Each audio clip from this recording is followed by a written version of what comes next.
আমার স্বামী বলেন আমি খুব অহংকারী, কারণ আমি তার কথা মানতে চাই না।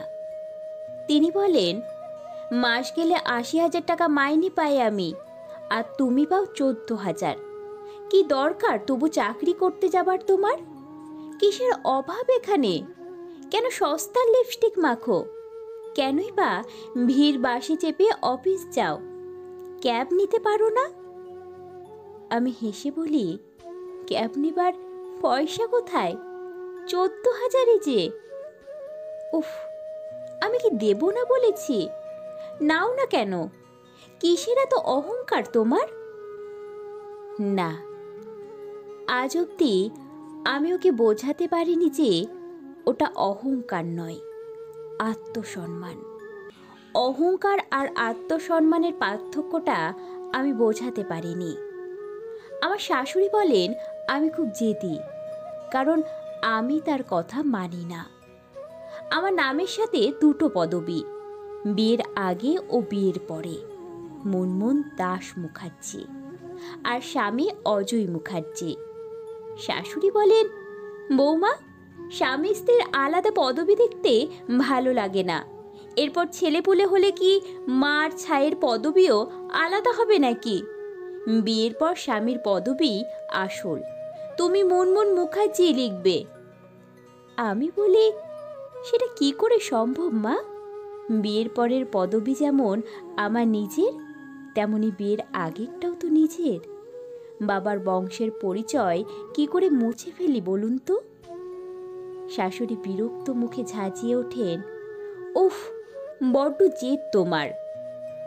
না, আমি আজ অবধি বোঝাতে পারিনি ওটা আমার জেদ নয়, শুধু নিজের জন্মসূত্রে পাওয়া পরিচয়টুকু নামের মধ্যে বাঁচিয়ে রাখার চেষ্টা মাত্র। আমার শ্বশুর বলেন আমি বড়ই উদ্ধত। শ্বশুর বাড়ির আরও কেউ কেউ বলেন একই কথা। আসলে আমি ওদের কথা মানি না যে। আমি নাচ করি, ঘরেও প্র্যাকটিস করি, আর বাইরেও ফাংশনও করি মাঝে মাঝে।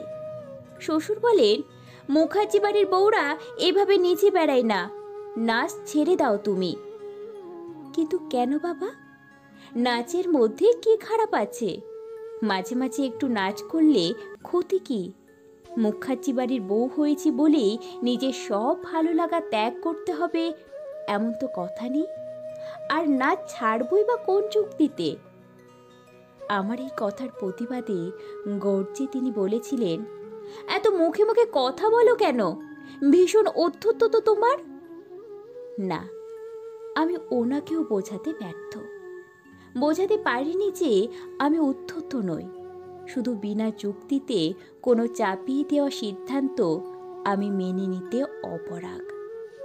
আমার নিজের বাবা মা তারাও বলেন প্রায়, শ্বশুরবাড়ির সকলের কথা কেন মেনে চলিস না তুই? কেন এত একঘুয়ে তুই? না, তাদেরও বোঝাতে পারিনি আমি জেদি নই, অহংকারী নই, উদ্ধত নই, একঘুয়েও নই। শুধু সিদ্ধারা সোজা রেখে চলতে চাওয়া একজন মেয়ে আমি, মানুষ আমি। জানি অনেকের চোখেই আমি আজ অহংকারী হয়েছি জেদি, উদ্ধত, হয়তো আরও অনেক কিছু। তবুও আমি বদলাইনি নিজেকে, ছাড়িনি নিজের আত্মসম্মান। বিনা বিচারে মেনে নেইনি কোনো যুক্তিহীন আদেশ। আসলে মেয়েরা হুকুম তামিল না করলেই বোধ হয় এরকমভাবেই ভিলেন হয়ে যায়।